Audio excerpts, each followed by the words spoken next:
America ਦੇ ਇੱਕ senior ਕੂਟਨੀਤਿਕ ਨੇ ਕਿਹਾ ਹੈ ਕਿ ਭਾਰਤ ਵਿਚਲਾ ਅਮਰੀਕੀ ਦੂਤਾਵਾਸ ਜੁਲਾਈ ਤੇ ਅਗਸਤ ਵਿੱਚ ਵੱਧ ਤੋਂ ਵੱਧ ਵਿਦਿਆਰਥੀ ਵੀਜ਼ਾ ਅਰਜ਼ੀਆਂ ਲੈਣ ਦੇ ਯਤਨ ਕਰ ਰਿਹਾ ਹੈ। ਇਹਨਾਂ ਵਿਦਿਆਰਥੀਆਂ ਦੀ ਯਾਤਰਾ ਵਾਜਬ ਢੰਗ ਨਾਲ ਯਕੀਨੀ ਬਣਾਉਣ ਲਈ ਹਰ ਯਤਨ ਕੀਤਾ ਜਾ ਰਿਹਾ ਹੈ। ਅਮਰੀਕੀ ਦੂਤਾਵਾਸ ਵਿੱਚ ਕੌਂਸਲਰ ਮਾਮਲਿਆਂ ਬਾਰੇ ਤਾਇਨਾਤ ਅਧਿਕਾਰੀ ਡੌਨ ਹੈਫਲਿਨ ਨੇ ਕਿਹਾ ਕਿ ਅਮਰੀਕਾ ਜਾਣ ਵਾਲੇ ਵਿਦਿਆਰਥੀਆਂ ਨੂੰ ਕੋਵਿਡ ਟੀਕਾਕਰਨ ਦਾ ਕੋਈ ਸਬੂਤ ਦਿਖਾਉਣ ਦੀ ਲੋੜ ਨਹੀਂ ਪਵੇਗੀ।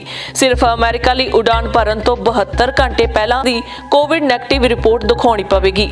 ਉੱਚ ਸਿੱਖਿਆ ਹਾਸਲ ਕਰਨ ਲਈ ਅਮਰੀਕਾ ਜਾਣ ਵਾਲੇ ਵਿਦਿਆਰਥੀਆਂ ਵਿੱਚ ਚਿੰਤਾ ਵੱਧ ਰਹੀ ਹੈ। ਜ਼ਿਕਰਯੋਗ ਹੈ ਕਿ ਮਹਾਮਾਰੀ ਕਾਰਨ ਵੀਜ਼ਾ ਅਰਜ਼ੀ ਲਈ ਦੂਤਾਵਾਸ ਵਿੱਚ ਸਮਾਂ ਲੈਣ 'ਚ ਮੁਸ਼ਕਲ ਆ ਰਹੀ ਹੈ। ਅਮਰੀਕੀ ਦੂਤਾਵਾਸ ਵੀਜ਼ਾ ਇੰਟਰਵਿਊ ਲਈ ਸਮੇਂ ਦੇ ਸਲਾਟ ਦੇਣ ਅੱਜ ਤੋਂ ਸ਼ੁਰੂ ਕਰ ਰਿਹਾ ਹੈ। ਜ਼ਿਕਰਯੋਗ ਹੈ ਕਿ ਅਮਰੀਕਾ ਵਿੱਚ ਦਾਖਲ ਹੋਣ ਵਾਲਿਆਂ ਤੇ ਮਈ ਵਿੱਚ ਨਵੀਆਂ ਪਾਬੰਦੀਆਂ ਲਾਈਆਂ ਗਈਆਂ ਸਨ।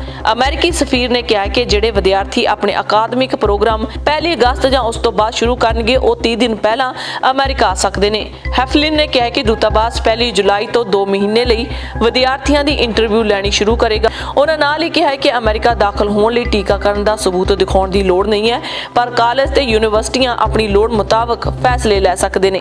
ਦੱਸਣਯੋਗ ਹੈ ਕਿ ਅਮਰੀਕਾ ਦਾ ਸਿੱਖਿਆ ਢਾਂਚਾ ਫੈਡਰਲ ਸਰਕਾਰ ਨਾਲੋਂ ਵੱਖ ਆਜ਼ਾਦ ਹੋ ਕੇ ਕੰਮ ਕਰਦਾ ਹੈ। ਵਿਦਿਆਰਥੀਆਂ ਦੇ ਨਾਲ ਯਾਤਰਾ ਕਰਨ ਦੇ ਚਾਹਵਾਨ ਮਾਪਿਆਂ ਨੂੰ ਸੈਲਾਨੀਆਂ ਦੇ ਵਰਗ ਵਿੱਚ ਰੱਖਿਆ ਜਾਂਦਾ ਹੈ ਤੇ ਸੈਰ ਸਪਾਟੇ ਲਈ ਯਾਤਰੀਆਂ ਉੱਤੇ ਪਾਬੰਦੀ ਅਜੇ ਬਰਕਰਾਰ ਰਹੇਗੀ।